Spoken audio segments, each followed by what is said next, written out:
इस कविता में कवि अपने आत्मकथा ना लिखने के कारण को बताते हैं। सो हेलो डियर फ्रेंड्स, स्वागत है आप सभी का आज के इस नए वीडियो में। आज हम लोग करने वाले हैं क्लास 10 का हम लोग का क्षितिज बुक का एक कविता है जिसका नाम है आत्मकथा।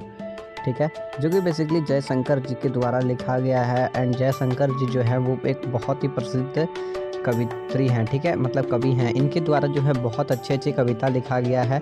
इनका जन्म जो है वो 1889 में वाराणसी में हुआ था। काशी के प्रसिद्ध क्वींस कॉलेज में वे पढ़ने गए थे। ठीक है, परंतु स्थिति अनुकूल ना होने के कारण 8वीं से आगे नहीं पढ़ पाए।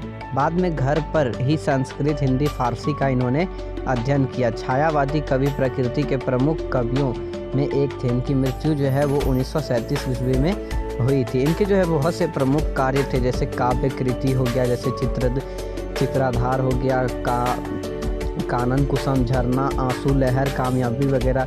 नाटक भी इनके द्वारा जो लिखा जाता था, जैसे कि मतलब बहुत सा नाटक है। ठीक है, चंद्रगुप्त वगैरह हो गया। उपन्यास इनके द्वारा लिखा जाता था, जैसे कंकाल हो गया, तितली हो गया, इरावती हो गया। कहानी संग्रहण ये करते थे, आकाशदीप, आंधी और इंद्रजाल वगैरह। ठीक है, सो इनमें बहुत से इन्होंने काम किया था। ठीक है, सो इसमें जो है कुछ कठिन शब्द दिया है, इसको भी हम लोग देख लेते हैं। मधुप मतलब हो गया मन रूपी भौरा। ठीक है, मधुप मतलब हो गया मन रूपी भौरा। अनंत नीलामी मतलब हो गया अतहीन विस्तार। ठीक है, अनंत नीलामी मतलब हो गया अतहीन विस्तार। ठीक है, उसके बाद व्यंग मालिन यानी खराब ढंग से निंदा करना। गागर मतलब हो गया, गागर रीति मतलब हो गया खाली घड़ा। ठीक है, और प्रवंचना मतलब हो गया धोखा। और मुस्कया कर, ठीक है, यानी मुस्कुरा कर, मुस्कुरा कर यानी मुस्कुरा कर। और अरुण कोपल मतलब लाल गाल। ठीक है, उसके बाद अनुरागिनी उषा यानी प्रेम भरी और स्मृति, ये सब जो है कुछ दिया है। और पंथा मतलब हो गया रास्ता, पथ मतलब आप जानते हो, कंथा मतलब हो गया अंतर्गण। ठीक है, अंतमर्न, ये सब जो है कुछ दिया है। सब आप लोग देख लो एक बार। ठीक है, एंड यहाँ पर जो देखो, यहाँ पर कुछ जो है मतलब ये जो दिया है लाल रेड कलर में जो लिखा हुआ है। ठीक है, ये जो है आपके बुक में है दिया हुआ है। ठीक है, तो इसको हम लोग नहीं पढ़ेंगे, इसको जो है पढ़ेंगे नहीं तो आप भी कंफ्यूज हो जाओगे। ठीक है, आप जो है वो बहुत अच्छे से कंफ्यूज हो जाओगे, मैं जान रहा हूँ। मैं जो है इसका डिफिनेशन करके आपको समझा दूंगा, क्योंकि ये जो डिफिनेशन है वो आपके बुक में नहीं दिया है।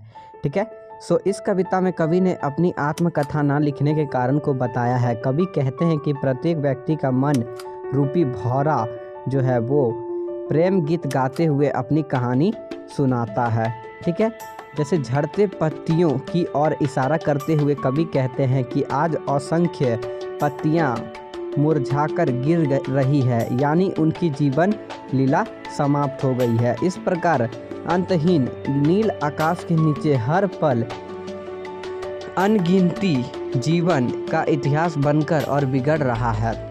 इस माध्यम से कवि कह रहे हैं कि इस संसार में कुछ चंचल है, कुछ ही स्थिर नहीं है। यहाँ प्रत्येक व्यक्ति एक दूसरे के मजाक बनाने में लगा हुआ है।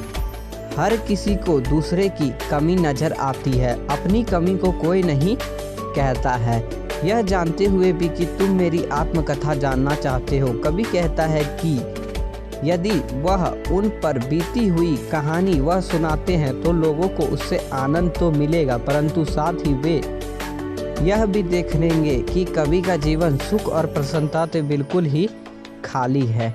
ठीक है, कवि कहते हैं कि उनका जीवन स्वप्न के समान एक छलावा रहा है। जीवन में जो कुछ वो पाना चाहते हैं वह सब उनके पास आकर भी दूर हो गए हैं। यह उनके जीवन की विडंबना है। वे अपनी इन कमजोरियों का व्याख्यान कर जग हसाई नहीं करा सकते। ठीक है, अपनी बातों को बताकर अगर आप किसी को अपनी बातों को, दुख को बताते हो, तो वो क्या करेगा, आपके दुख को सुनेगा एंड वो बाद में हंसेगा ही। ठीक है, वे अपने छले जाने की कहानी नहीं सुनाना चाहते। जिस प्रकार सपने में व्यक्ति अपने मन की इच्छित वस्तु जाने पर वह प्रसन्न हो जाता है। ठीक है, जब भी हम लोग को अपनी इच्छा का वस्तु अगर सपना में मिल जाता है तो हम प्रसन्न हो जाते हैं। उस प्रकार कवि के जीवन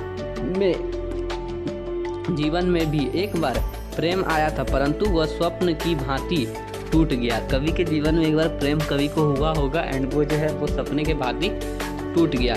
उनकी सारी आकांक्षाएं महज मिथ्या बनकर रह गई, क्योंकि वह सुख का स्पर्श पाते पाते वंचित रह गए। उसकी सारी जो मतलब ये थी वो सब जो है वो मतलब रह गया, क्योंकि वो सुख पाते पाते हमेशा रह जाते थे। कवि कहते हैं, इसलिए कवि कहते हैं कि यदि तुम मेरे अनुभवों के सार को अपने जीवन का घड़ा भरने जा रहे हो तो मैं अपनी उज्जवल जीवन कथा कैसे सुना सकता हूँ। ठीक है, यदि तुम मेरे वजह से अपना जीवन ये करना चाहते हो तो मैं अपनी बातों को क्यों बताऊँ। इन पंक्ति में जो है ये जो तीसरा पंक्ति है इसमें कवि अपने सुंदर सपनों का उल्लेख करते हुए कहते हैं कि उनके जीवन में कुछ सुखद पल आएंगे जिसके सहारे वे वर्तमान जीवन बिता रहे हैं। उन्होंने प्रेम के अनगिनत सपने संजोए हैं, परंतु वे सब मात्र रह गए हैं। वास्तविक जीवन में उन्हें कुछ ना मिला।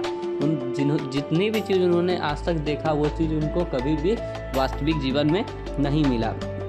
कभी अपने प्रेयसी की सुंदर लाल गालों का वर्णन करते हुए कहते हैं कि मानो भोर अपनी लाली उनकी प्रेयसी के गालों की लाली से प्राप्त करती है, परंतु अब ऐसे रूपी की छवि अब उनका सहारा बनकर ही रह गया, क्योंकि वास्तविक जीवन में वे क्षण कवि को मिलने से ही पहले छिटक जाते हैं। इसलिए कवि कहते हैं कि मेरे जीवन की कथा को जानकर तुम क्या करोगे, क्या ही कर लोगे। मेरे जीवन की कथा को जानकर क्या उखाड़ लोगे बताओ।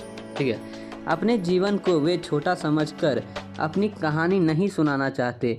इसमें कवि का सादगी और विनय का स्पष्ट प्रणाम मिलता है। ठीक है, वे दूसरों के जीवन की कथाओं को सुनने और जानने में ही अपनी भलाई समझते हैं। वे कहते हैं कि अभी उनके जीवन की कहानी सुनने का वक्त नहीं है। मेरे अतीत में मेरे कुरेदो उन्हें मौन रहने दो। ठीक है, जो भी मेरे अतीत में हुआ था उनको मौन रहने दो और मेरी कहानी को प्लीज़ मत सुनो। ठीक है, मैं नहीं बता रहा हूँ भाई, तुम मेरी कहानी को सुनो यार। मेरे चैनल को छोड़ के चले जाओगे तो फिर कैसे होगा, फिर मैं वीडियो किसके लिए बनाऊँगा। ठीक है, सो मतलब कहानी मेरी कहानी देखो, इनकी कहानी मत सुनो। ठीक है, तो यहाँ पर जो है हमारा चैप्टर जो है वो कंप्लीट हो जाता है। एंड बाय सबको। ठीक है।